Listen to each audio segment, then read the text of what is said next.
Hello friends, unique exams IAS portal पे आप सभी का स्वागत है। तो जैसा कि हम करंट अफेयर्स सेगमेंट के साथ आपके साथ रोज मिलते हैं और जो भी डेली न्यूज़ करंट अफेयर्स से बेसिस जो टॉपिक्स है उनको डील करते हैं और उन पे क्वेश्चंस को सॉल्व करते हैं हम, ठीक है। जो क्वेश्चंस हमारे एग्जाम पॉइंट ऑफ व्यू से इम्पोर्टेंट हो सकते हैं, क्योंकि अब यूपीएससी प्रीलिम्स जो है बहुत ज़्यादा दिन नहीं रह गए हैं, तो इस वजह से हम डेली आपके साथ इन क्वेश्चंस को, इन टॉपिक्स को लेके आएंगे और उसको डिस्कस करेंगे, ठीक है। तो आइए आज के टॉपिक्स को डिस्कस करते हैं। तो आज का जो हमारा टॉपिक है, पहला टॉपिक है, वो किससे रिलेटेड है? वो श्रिम्प कल्टीवेशन से रिलेटेड है, ठीक है। अभी रिसेंटली बात अगर करें तो वेस्ट बंगाल का जो मैनग्रोव एरिया है, जो सुंदरबन वाला एरिया जो मैनग्रोव के लिए जाना जाता है, वहां पे श्रिम्प कल्टीवेट किया जाएगा, ठीक है। किसके तहत किया जाएगा? सैम के तहत, ठीक है। ये क्या है? एक इनिशिएटिव है जिसको कि हम क्या बोलते हैं? Sustainable aquaculture in mangrove ecosystem, ये इसका पूरा नाम है, ठीक है। ये बेसिकली ये मैनग्रोव एरियाज के लिए ये इनिशिएटिव काम करता है, उनके रिस्टोरेशन, उनके कंजर्वेशन के लिए।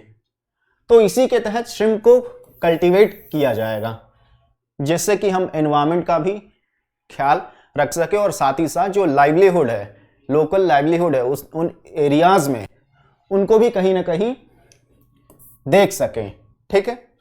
तो एक तरीके से दोनों को फायदा यहाँ पे पहुंचेगा और जो हमारा मैनग्रोव रिस्टोरेशन है उसको भी कहीं ना कहीं हम सक्सेसफुल बना सकते हैं, इसको कंजर्व करने में, इसको प्रोटेक्ट करने में, और जो पहले ही डिग्रेड हो चुके हैं मैनग्रोव एरियाज, उनको वापस से रेजुवेनेट कर सकते हैं हम इसके द्वारा, ठीक है। और मैनग्रोव फॉरेस्ट की अगर बात करें, ये हमारे लिए, हमारे एनवायरनमेंट के लिए या क्लाइमेट के लिए बहुत ज़्यादा इंपॉर्टेंट है। क्यों? Because these are most productive ecosystems on the earth. अगर बात करें तो ये क्या है? मोस्ट प्रोडक्टिव इकोसिस्टम है हमारे अर्थ पे, और इसके साथ ही साथ इनके अंदर कार्बन स्टोरेज पोटेंशियल भी बहुत ज़्यादा होता है, जिससे ये क्या करते हैं, जो कार्बन डाइऑक्साइड होता है उसको एब्जॉर्ब करते हैं, जिसको हम ब्लू कार्बन के नाम से जानते हैं, ठीक है। और जो टेरेस्ट्रियल फॉरेस्ट है, उनके कंपैरिजन में इनका जो कार्बन स्टोरेज पोटेंशियल है वो काफ़ी ज़्यादा होता है। अगर हम बात करें, नंबर्स की बात करें, तो 4 टाइम्स, मतलब 4 गुना, लगभग 4 गुना ज़्यादा होता है टेरेस्ट्रियल फॉरेस्ट के कंपैरेटिव, ठीक है। एक तरीके से ये शील्ड का भी काम करता है। किसके लिए? जो एक्सट्रीम वेदर कंडीशंस होते हैं, जैसे साइक्लोन्स हो गया या अदर नेचुरल फिनोमिना है, उससे वहाँ के जो नियर बाई जो लोग हैं, उन कोस्टल एरियाज में या उस लोकेलिटी के आसपास, तो उनको एक्सट्रीम वेदर कंडीशन से वो बचाते हैं, ओके। वहीं साथ साथ एक तरीके से जो क्लाइमेट है और कोस्टल कम्युनिटीज हैं, उनको प्रोटेक्ट करते हैं, ओके। और साथ ही साथ ये एक तरीके से नर्सरी का काम करते हैं for various varieties of fish and crustaceans, इनके लिए। या श्रिम्प की भी बात करें तो वो भी इनके तहत आ जाएंगे, ठीक है। एक तरीके से नर्सरी का काम करते हैं ये, जहाँ पे बहुत सारे फिश वैरायटी पाए जाते हैं। इसी वजह से इसको प्रमोट किया जा रहा है, श्रिम्प कल्टीवेशन को या मैनग्रोव के रिस्टोरेशन को अगर हम देखें तो सपोर्ट या प्रोटेक्शन प्रोवाइड किया जा रहा है। किसके तहत? इस इनिशिएटिव, जिसको हम सस्टेनेबल एक्वाकल्चर इन क्या कहते हैं? मैनग्रोव इकोसिस्टम कह रहे हैं, ठीक है। इसके तहत ये एक सस्टेनेबल एक्वाकल्चर मॉडल है जो क्या करेगा? इंटीग्रेट करेगा मैनग्रोव को, साथ ही साथ एक्वाकल्चर को। किसको किसको ये इंटीग्रेट करेगा? एक तो मैनग्रोव हो गए, ठीक, वहीं दूसरी ओर एक्वाकल्चर, ठीक है, एक्वाकल्चर। इन दोनों पैरामीटर्स को ये स्कीम जो है या इनिशिएटिव, अगर जो भी बोले हम, इन दोनों को ये इंटीग्रेट करके चलेगा। साथ ही साथ तो इससे क्या होगा कि सस्टेनेबल एक्वाकल्चर सिस्टम डेवलप किया जा सकता है, जो कि मैनग्रोव के प्रोटेक्शन पे फोकस करेगा, साथ ही साथ उसके जो लोकल लाइवलीहुड है या लोकल पॉपुलेशन है, उनको भी कहीं ना कहीं सपोर्ट करेगा, ओके, ये इसके जो पार्टनर्स हैं ग्लोबल नेचर फंड, ये इस स्कीम के लिए या इस इनिशिएटिव के लिए प्रोजेक्ट कोऑर्डिनेटर का काम करता है। इसके अलावा नेचरलैंड भी इसका एक पार्टनर है इस सैम इनिशिएटिव का, ठीक है। और इसमें 2 सेलेक्टेड क्या हैं, लोकल प्रोजेक्ट पार्टनर्स भी हैं साथ ही साथ। तो बहुत सारे इसमें जो बॉडीज है या इंस्टीट्यूशंस है या पार्टनर्स इसको सक्सेसफुल बनाने के लिए काम कर रहे हैं। और फंडिंग इसको कहां से मिलती है, इसकी अगर बात करें तो German federal ministry for economic cooperation and development, ये इसको फंडिंग प्रोवाइड करता है, ठीक। और वहीं इस इनिशिएटिव के ऑब्जेक्टिव की बात करें तो ये क्या करेगा, it will consolidate communication and interaction, सभी पार्टनर्स के में एक तरीके से इंटरैक्शन का प्लेटफॉर्म बनेगा फॉर मैनग्रोव कंजर्वेशन के लिए और अदर जो भी सस्टेनेबिलिटी इश्यूज हैं, किसमें, एक्वाकल्चर सेक्टर में, जहां पे फिश कल्टीवेशन कराया जाता है या अदर जो वैरायटीज हैं, ठीक है, वाटर बॉडीज में जो पाए जाते हैं उनके लिए। और ये जो कॉन्सेप्ट है इस इनिशिएटिव का वो मल्टी स्टेक होल्डर पार्टनरशिप पे लाई करता है या रिलाई करता है। और ये अगर बात करें ये प्रोजेक्ट कहाँ कहाँ पे इम्प्लीमेंट किया जा रहा है, तो ये इंडिया में भी इम्प्लीमेंट किया जा रहा है, बांग्लादेश में भी किया जा रहा है, ठीक है। और जर्मनी भी इसका एक हिस्सा है, जिसके बारे में हमने अभी देखा कि जर्मनी क्या करता है, फंडिंग भी प्रोवाइड करता है इस प्रोजेक्ट के लिए। तो एक तरीके से ये प्रोजेक्ट जो है लॉन्ग टर्म प्रोजेक्ट है, ट्रांसफॉर्मेटिव प्रोसेस है, ठीक है, जिसमें बहुत सारे पार्टनर्स या बहुत सारे स्टेक होल्डर्स इन्वॉल्व हैं, जैसे सिविल सोसाइटी हो गई, गवर्नमेंट हो गए, प्राइवेट सेक्टर हो गया हमारा, उसके साथ ही साथ जो साइंटिफिक और अदर पब्लिक स्टेक होल्डर्स हैं, ये सारे इसके क्या हैं, प्रोजेक्ट पार्टनर्स हैं, ओके। इस प्रोजेक्ट का एक और जो खास बात है या जो एक फोकस एरिया है वो साउथ साउथ कोऑपरेशन या डायलॉग कह ले या नॉर्थ साउथ डायलॉग के बारे में भी है। साउथ साउथ का क्या मतलब है, यहां पे साउथ साउथ मतलब जो भी डेवलपिंग या लीस्ट डेवलपिंग कंट्रीज हैं उनके बीच में डायलॉग होना चाहिए। और नॉर्थ साउथ से क्या रिलेटेड है, जो डेवलप्ड कंट्रीज, यहाँ पे नॉर्थ जो है वो डेवलप्ड कंट्रीज को रिप्रेजेंट करता है, ठीक, और साउथ जो है डेवलपिंग या लीस्ट डेवलप्ड कंट्रीज को क्या करता है, रिप्रेजेंट करता है। तो इनके बीच में डायलॉग होना चाहिए इस मैनग्रोव इकोसिस्टम से रिलेटेड। तो ये ओवरऑल जो है इसका ऑब्जेक्टिव है या इसके जो फायदे हैं, जैसे ब्लू कार्बन सिक्वेस्ट्रेशन हो गया, इंटीग्रेटेड मैनग्रोव एक्वाकल्चर जिसमें मैनग्रोव और एक्वाकल्चर दोनों को इंटीग्रेट किया जाएगा, जो हेल्प करेगा हमें इकोसिस्टम मैनेजमेंट में, साथ ही साथ डिजीज रेजिस्टेंस में, ओके, साथ ही साथ उसके मैनग्रोव रिस्टोरेशन के लिए भी ये हेल्पफुल होगा, जिससे बायोडाइवर्सिटी कंजर्वेशन में हेल्प मिलेगी। और इकोसिस्टम सर्विसेज हो गया, नेचुरल कैलेमिटीज से बचाएगा ये, जो वहाँ के जो कोस्टल कम्युनिटीज हैं उनको, ठीक। उसी तरीके से और भी इसके क्या हैं, इंपॉर्टेंट फीचर्स हैं। और वहीं कोस्टल कम्युनिटी रेजिलियंस, ये भी एक इसका इंपॉर्टेंट क्या है, फैक्टर है या हेल्पफुल करेगा, इसमें मदद करेगा।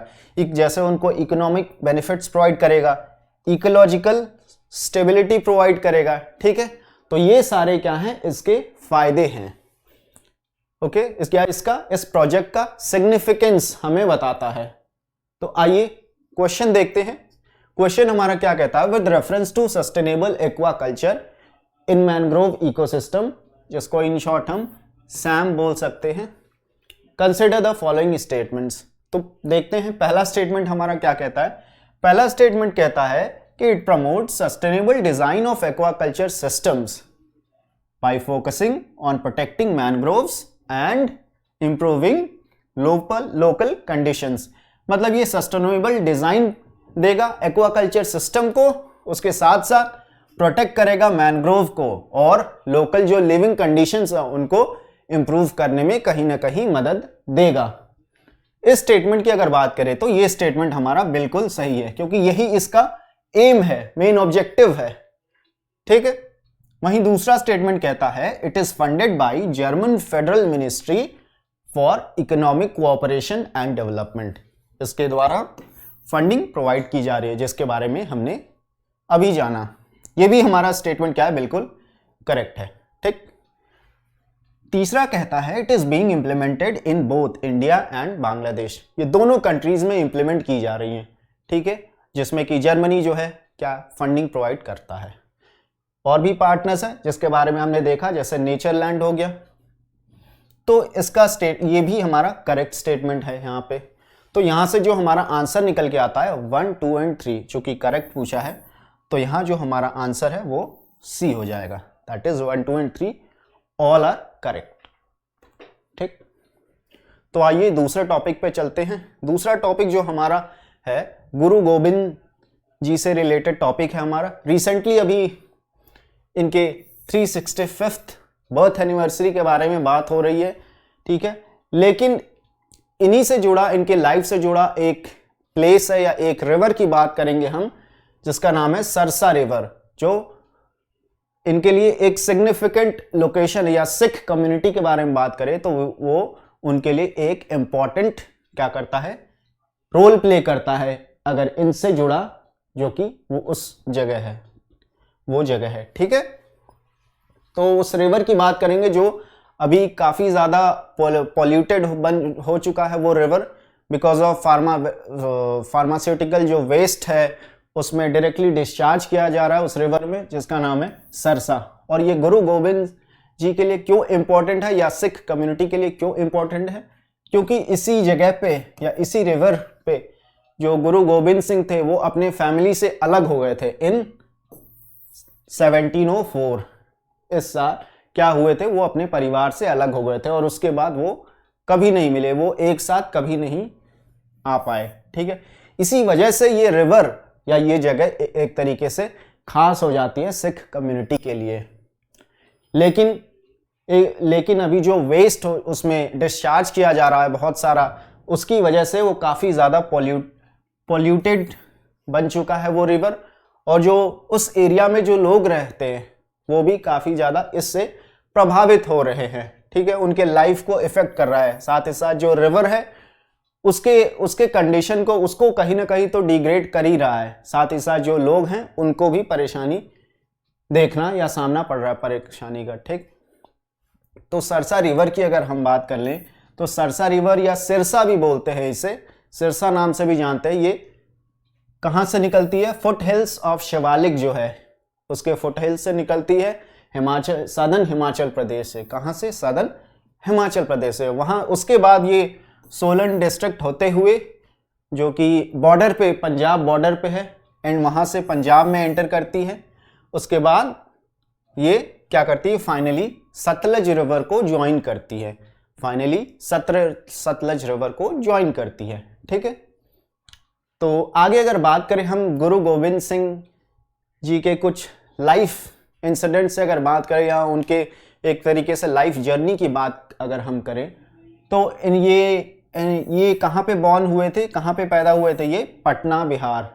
कब, 1666 में इनका जन्म हुआ था। उसके बाद अगर इनके लाइफ के बारे में बात करें तो 9 साल में, जब ये 9 साल के थे तभी इनको क्या किया गया था, सिख गुरु बन गए थे ये। ठीक है। And he was the 10th Sikh Guru, he was 10th Sikh गुरु। और ये गुरु तेज बहादुर या गुरु तेग बहादुर के क्या थे, पुत्र थे ये। He was the son of Guru Tegh Bahadur, जो कि 9th सिख गुरु थे, 9th सिख गुरु थे। ठीक है। इनके डेथ के बाद ये क्या हुए, 10वें सिख गुरु बने। ही फाउंडेड खालसा इन 1969, जो कि एक वॉरियर कम्युनिटी के नाम से हम जानते हैं।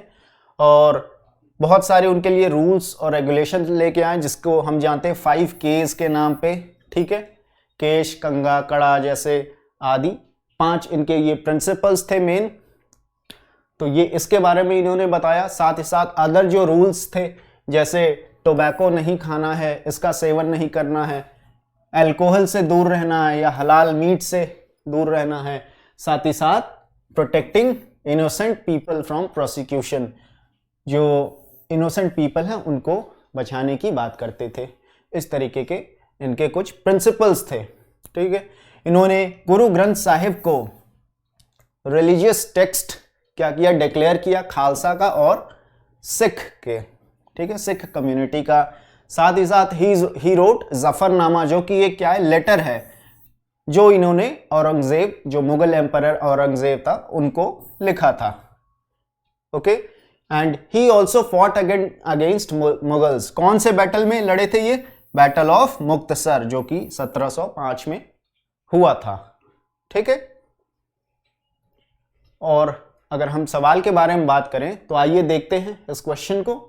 Consider the following statements regarding Guru Gobind Singh. पहला क्या कहता है? Sarsa was the place where Guru's family got separated in the winter of 1704, never to be together again. ठीक है, ये कब जुदा हुए थे अपने परिवार से? 1704 में, जो कि कहां पे? सरसा, जो कि एक रिवर है। तो ये स्टेटमेंट हमारा बिल्कुल करेक्ट स्टेटमेंट है। वहीं दूसरा स्टेटमेंट क्या कहता है? He was the 9th Sikh गुरु। ये स्टेटमेंट अगर हम देखें तो ये 9वें गुरु नहीं थे, he was the 10th Sikh गुरु। ठीक है, जो कि 9 साल के एज में ही बन गए थे, when he was child।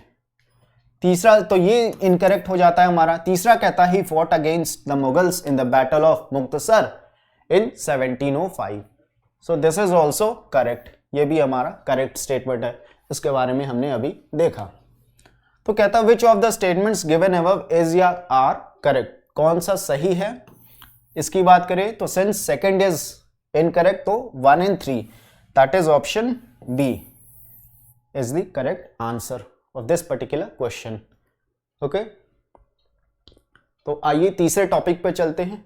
तीसरे टॉपिक में हम बात करेंगे नमामि गंगे, जो प्रोग्राम है हमारा टू क्लीन रिवर गंगा, और साथ ही साथ जो नेशनल गंगा काउंसिल मीटिंग है जो रिसेंटली अभी अकर हुआ या रिसेंटली मीटिंग की गई, ठीक है, उसमें कुछ बातें डिस्कस की गई, उसके बारे में हम जानेंगे।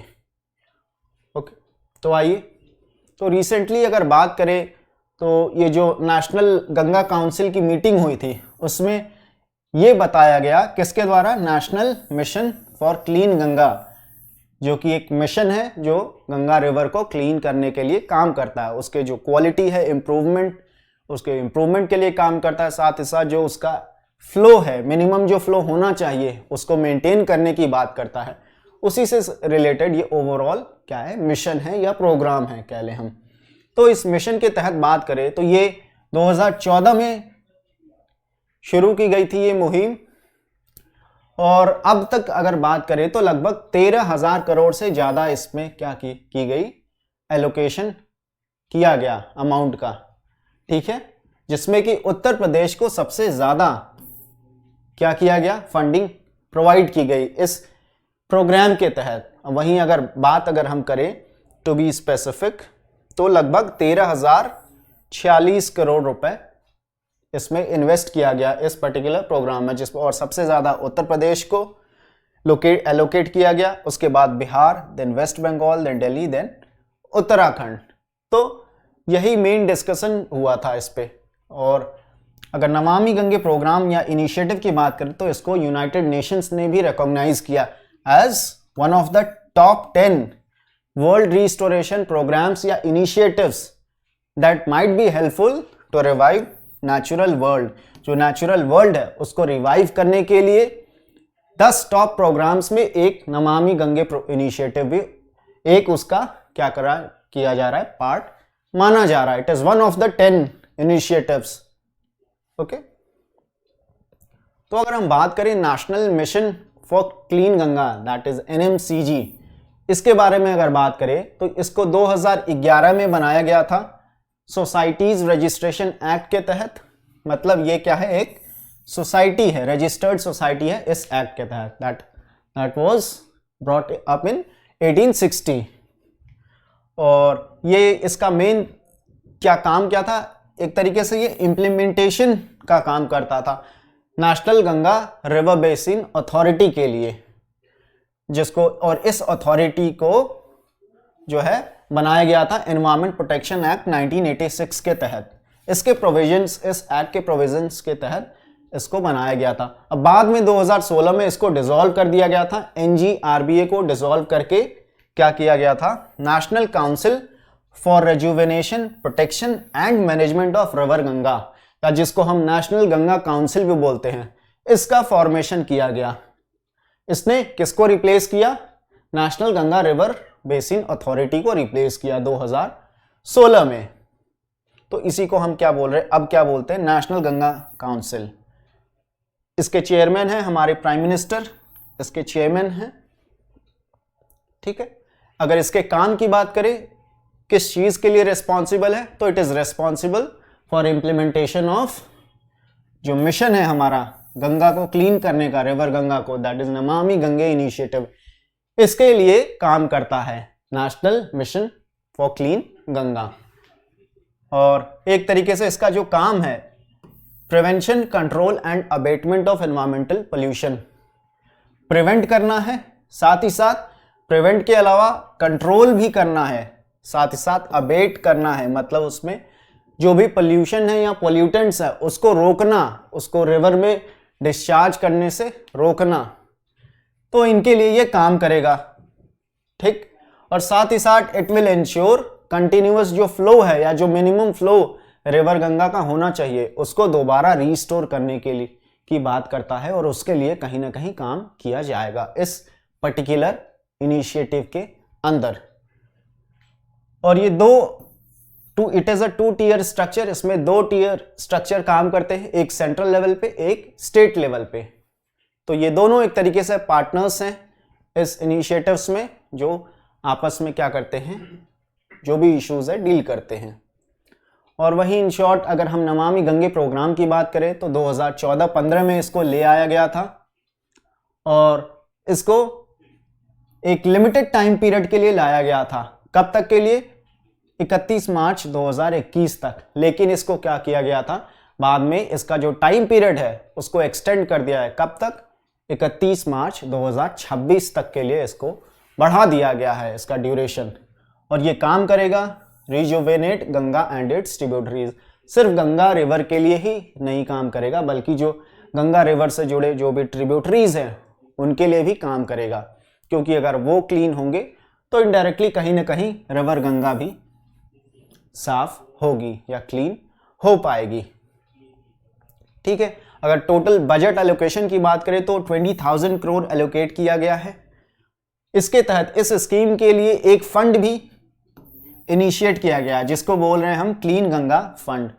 इसमें जो भी एंटिटीज हैं, जैसे जो भी अगर डोनेट करना चाहता है, या आम जो पब्लिक भी अगर इस स्कीम के लिए या इस मिशन के लिए, क्लीन गंगा मिशन जो है हमारा, इसके लिए अगर कुछ डोनेशंस देना चाहती हैं तो इस पर्टिकुलर फंड में वो डोनेट कर सकते हैं अपनी स्वेच्छा से, ठीक है। तो ये सारी बातें थी इस टॉपिक से रिलेटेड। तो आइए सवाल देखते हैं। सवाल हमारा कहता है, with reference to national mission on clean Ganga consider the following statements. आइए देखते हैं स्टेटमेंट्स। पहला है, NMCG is registered under Indian trust act. ये किस एक्ट के तहत रजिस्टर किया गया, इंडियन ट्रस्ट एक्ट, जो कि बिल्कुल क्या है, गलत स्टेटमेंट है।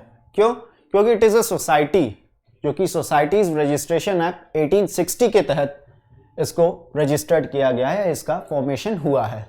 तो ये हमारा बिल्कुल इनकरेक्ट स्टेटमेंट है। दूसरा क्या कहता है, it is responsible for implementation of Namami Gange programme, मतलब ये इस प्रोग्राम के इम्प्लीमेंटेशन के लिए क्या है, जिम्मेदार है, जो कि बिल्कुल सही बात है। ओके। तीसरा क्या है, Uttar Pradesh received largest outlay among states for cleaning river Ganga, मतलब उत्तर प्रदेश को इस स्कीम के तहत या इस इनिशिएटिव या इस मिशन के तहत सबसे ज्यादा फंड एलोकेट किया गया फॉर क्लीन गंगा मिशन, जो कि बिल्कुल करेक्ट स्टेटमेंट है हमारा। तो यहां से हमारा दूसरा और तीसरा स्टेटमेंट्स क्या है, बिल्कुल करेक्ट स्टेटमेंट है। So D will be our answer. Okay, D will be our answer. आइए देखते हैं अगला जो टॉपिक है हमारा, वो अहिल्याबाई होलकर से रिलेटेड है, ठीक है।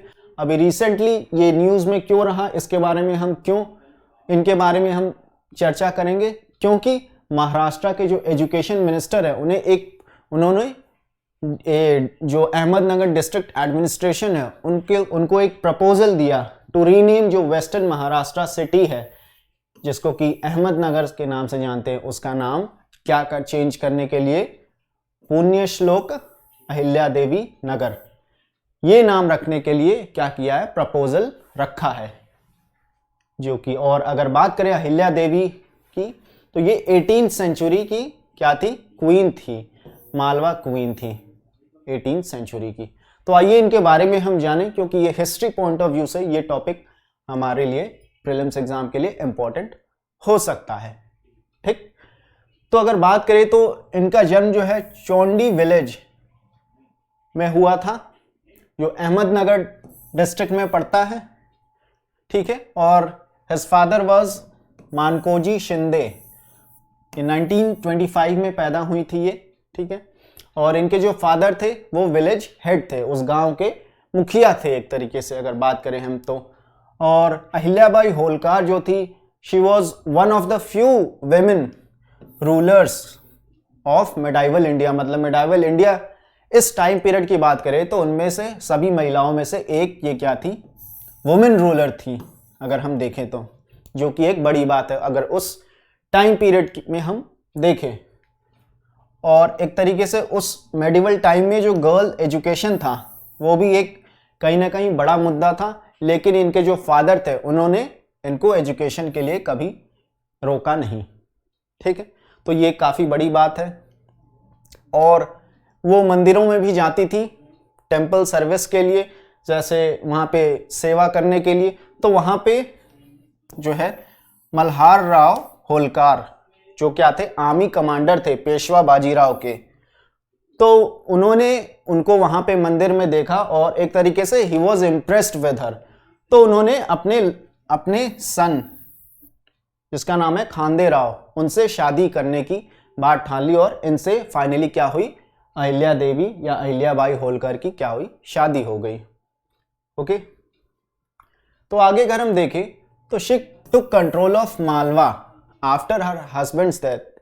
इनके हस्बैंड की डेथ हो गई थी कब, बैटल ऑफ कुंबेर में डेथ होने के बाद इन्होंने जो है गद्दी को संभाला। ओके, और किसके साथ वो बैटल हुआ था, किंग ऑफ भरतपुर, जिसमें कि इनके हस्बैंड की मृत्यु हो गई थी। तो उसके बाद she took control of the ruler, she became the ruler of Malwa. अगर इनके एडमिनिस्ट्रेशन की बात करें तो शी एक्सेल्ड, काफ़ी अच्छा इन्होंने काम किया। एडमिनिस्ट्रेशन की बात हो गई या मिलिट्री स्ट्रैटेजीज के लिए इन्होंने काम किया।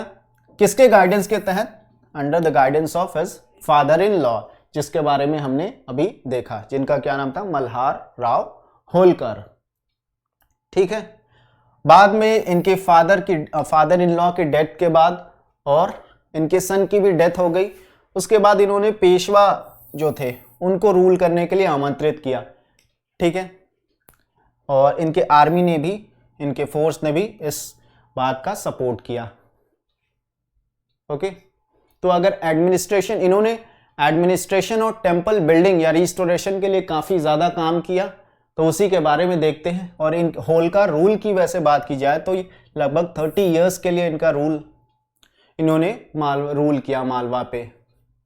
ओके, और इनकी अगर बात करें तो अहिल्याबाई होलकर की, वो एक काफ़ी मजबूत रूलर थी। He was an able ruler, साथ ही साथ एक अच्छी ऑर्गेनाइजर थी और काफ़ी ज़्यादा रिस्पेक्टफुल थी। वहाँ के जो लोग थे इनकी काफ़ी ज़्यादा रिस्पेक्ट करते थे। अगर इनके टाइम पीरियड में अगर बात करें तो कभी उस पे मालवा पे कभी किसी ने क्या किया, अटैक नहीं किया। अकॉर्डिंग टू अगर सोर्सेज अगर हम देखें तो इनके रूल में किसी ने अटैक नहीं किया। जबकि सेंट्रल अगर इंडिया की अगर बात करें तो उस टाइम पे बहुत सारे पावर्स या बहुत सारे जो रूलर्स थे वो आपस में क्या कर रहे थे, गद्दी के लिए क्या कर रहे थे, लड़ाई कर रहे थे। बट मालवा में क्या था, no one attacked during her reign. वहीं अगर देखें इनके टाइम पे जो मालवा का रूल था काफ़ी ज़्यादा स्टेबल रहा और काफ़ी पीसफुल सिचुएशन रहा। इसी वजह से वहाँ के जो लोग थे इनको काफ़ी पसंद करते थे।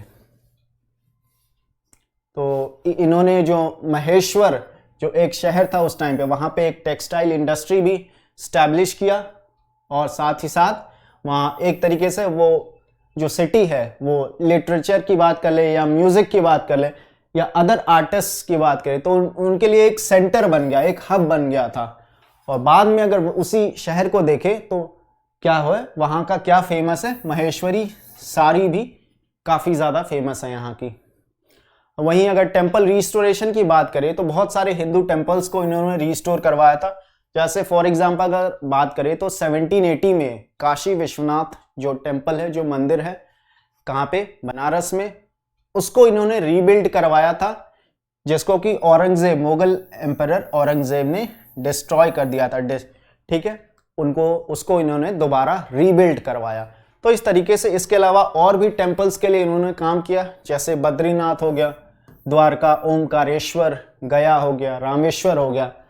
ओके, इसके साथ साथ इन्होंने जो लॉज होते हैं टेम्पल्स के किनारे या पास में, लॉजेस बनवाने के लिए भी इन्होंने काफ़ी ज़्यादा काम किया, जिसमें कि ट्रैवलर्स रुक सके, आराम कर सके, और उसके साथ साथ पब्लिक घाट्स भी इन्होंने बनवाए। इस पर्टिकुलर फील्ड में इन्होंने काम किया। तो हमने देखा कि एडमिनिस्ट्रेशन में भी काफ़ी अच्छा इन्होंने काम किया, साथ ही साथ टेम्पल रिस्टोरेशन के लिए भी इन्होंने कई जगहों पे काम करवाया।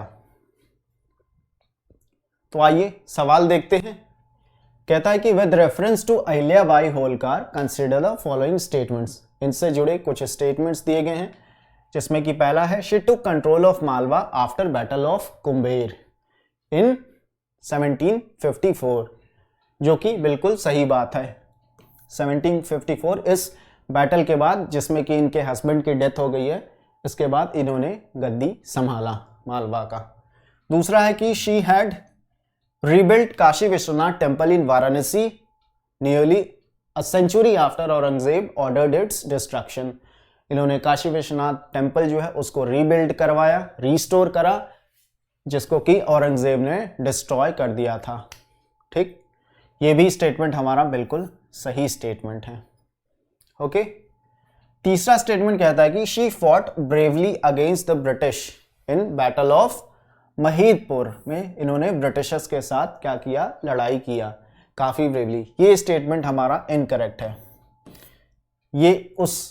इन्होंने इसका क्या, इस बैटल में पार्टिसिपेट बिल्कुल नहीं किया था, तो इस वजह से ये हमारा गलत हो जाता है।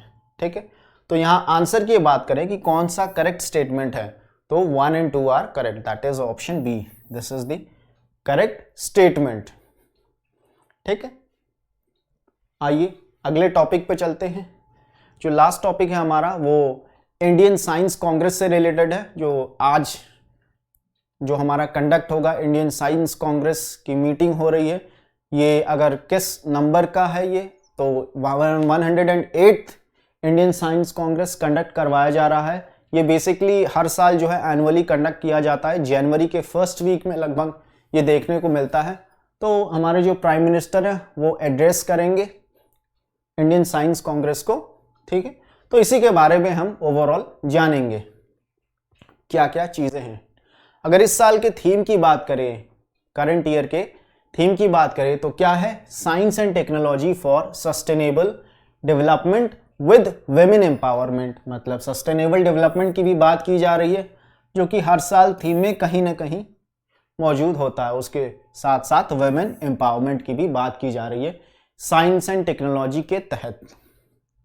ठीक, इसके अलावा बहुत सारे डिस्कशंस होंगे वेरियस इश्यूज पे, जैसे कि सस्टेनेबल डेवलपमेंट जो कि मेन थीम भी है इस कांग्रेस का, वुमेन एम्पावरमेंट हो गया, और साथ ही साथ role of science and technology, जिसको इन इश्यूज को डील करने के लिए यूज किया जा सकता है, किस तरीके से किया जाए, उन्हीं सारे बातों पे चर्चा या डिस्कशन होगी।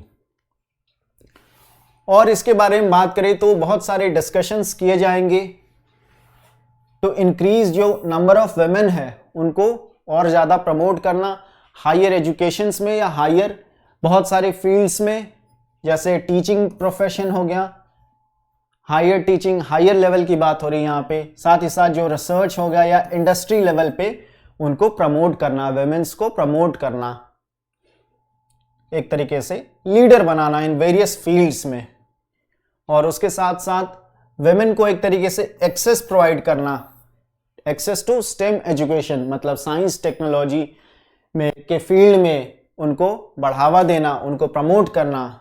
साथ ही साथ जो रिसर्च अपॉर्चुनिटीज़ है उनमें भी बराबर का उनको क्या करना, हिस्सा देना, जिससे कि वो इकोनॉमिकली क्या कर सके, पार्टिसिपेट कर सके नेशन बिल्डिंग में।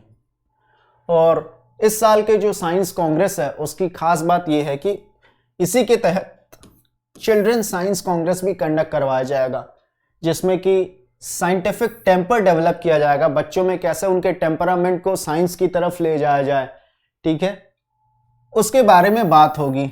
इसके अलावा जो फार्मर्स साइंस कांग्रेस है वो भी ऑर्गेनाइज किया जाएगा, जिसमें कि प्लेटफॉर्म मिलेगा किसको, जो कि एक प्लेटफॉर्म साबित होगा जिससे कि बायो इकोनॉमी है, जिसका बायो इकोनॉमी या एग्रीकल्चर है, यूथ को कैसे अट्रैक्ट किया जाए इस फील्ड में यूजिंग वेरियस साइंटिफिक प्रिंसिपल्स, मतलब एग्रीकल्चर को किस तरीके से साइंटिफिक वे में या साइंटिफिक डायरेक्शन प्रोवाइड किया जा सके, जिससे कि हमारा जो ग्रोथ या डेवलपमेंट है एग्रीकल्चर सेक्टर की अगर बात करें या ओवरऑल जो नेशन बिल्डिंग की बात करें, उसमें किस तरीके से ये जो फार्मर सोसाइटी है वो रोल प्ले कर पाए।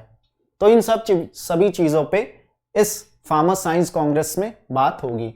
इसके साथ ही साथ ट्राइबल साइंस कांग्रेस की भी बात की जा रही है, जिसमें कि साइंटिफिक जो ट्राइबल्स के जो साइंटिफिक डिस्प्ले है, उनका जो इंडिजिनस नॉलेज है, नॉलेज बेस है या सिस्टम है। फॉर एग्जांपल अगर मेडिसिन से बात करें तो बहुत सारे मेडिसिनल प्लांट्स के बारे में उनका जो नॉलेज है वो किस तरीके से यूज करते हैं, उसको एक तरीके से उसके बारे में बात किया जाएगा यहाँ पे। और वेरियस उनके जो प्रैक्टिसेस हैं, कैसे साइंस से जुड़े हुए हैं, आखिर वो क्यों उन प्रैक्टिसेस को फॉलो करते हैं, उसके पीछे का क्या थीम है, उन सभी चीज़ों के बारे में बात करेंगे। और साथ ही साथ एम्पावरमेंट ऑफ ट्राइबल वुमेन, इस पे भी चर्चा होगी। तो एक तरीके से बहुत सारे ओवरऑल बहुत सारे टॉपिक्स पे चर्चा किया जाएगा इस इंडियन साइंस कांग्रेस के तहत। वहीं अगर हम इंडियन साइंस कांग्रेस या इंडियन साइंस कांग्रेस एसोसिएशन, दोनों सेम है, इसके बारे में बात करें तो ये एक इंडिया का प्रीमियर साइंटिफिक ऑर्गेनाइजेशन है, जिसका कि हेडक्वार्टर कोलकाता में है, वेस्ट बंगाल कोलकाता में इसका क्या है, हेडक्वार्टर है। और जो पहला सेशन था इंडियन साइंस कांग्रेस का वो 1914 में कंडक्ट किया गया था। कहाँ पे, वो भी कैलकाटा में हुआ था। कहाँ, कैलकाटा के एशियाटिक सोसाइटी इन कैलकाटा, यहाँ पे कंडक्ट कराया गया था। और अभी जो करंट इस ईयर का दैट इज 2023 का जो 108th सेशन है उसकी अगर बात करें कहाँ कंडक्ट किया जा रहा है तो राष्ट्र संत तुकादोजी महाराज नागपुर यूनिवर्सिटी, जो कि कहाँ है, महाराष्ट्र में है।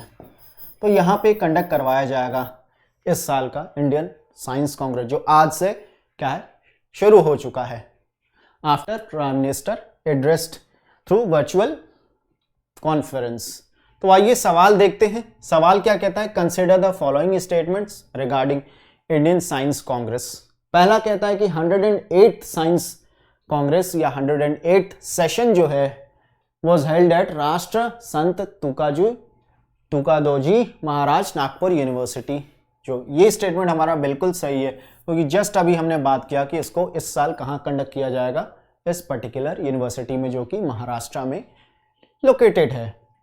वहीं दूसरे स्टेटमेंट पे देखें तो tribal science congress was also organized as a platform के तौर पे ऑर्गेनाइज किया गया था। क्या, ट्राइबल साइंस कांग्रेस, किसके लिए, for scientific display of indigenous ancient knowledge system and practice. जो वेरियस इनके प्रैक्टिसेस हैं जो सदियों से, जनरेशन से चले आ रहे हैं, from the time of ancient period, उनके जो भी नॉलेज है या सिस्टम है, नॉलेज सिस्टम है या प्रैक्टिसेस हैं, उन पे बात होगी। उनके साइंटिफिक क्या बेस क्या है उनका, उन सभी चीज़ों पे बात होगी। इसके बारे में अभी हमने देखा। तो ये भी स्टेटमेंट हमारा क्या है, बिल्कुल करेक्ट स्टेटमेंट है। तो यहाँ से क्या पूछा जा रहा है हमसे कि निम्नलिखित कथनों में कौन सा सही है, कौन सा करेक्ट स्टेटमेंट है, ये पूछा जा रहा है। तो यहां पे हमारे दोनों स्टेटमेंट्स करेक्ट है जिनको हमने अभी देखा। तो हमारा जो आंसर है वो क्या हो जाएगा, C, that is both 1 and 2 are correct. तो यहां दोनों स्टेटमेंट हमारे क्या है, बिल्कुल ही करेक्ट स्टेटमेंट है। तो ये हमारा क्वेश्चन यही खत्म होता है। ठीक है, तो आप हमसे जुड़ने के लिए हमारे जो डिस्क्रिप्शन में दिए गए सोशल मीडिया जो प्लेटफॉर्म्स है वहां हमसे जुड़ सकते हैं। टेलीग्राम पे जुड़ सकते हैं जहां हम रोज जो भी नोटिफिकेशंस होते हैं या जो भी इंफॉर्मेशन या आपके लिए जो कंटेंट होता है वहां पे बिल्कुल फ्री क्या होता है, अवेलेबल होता है।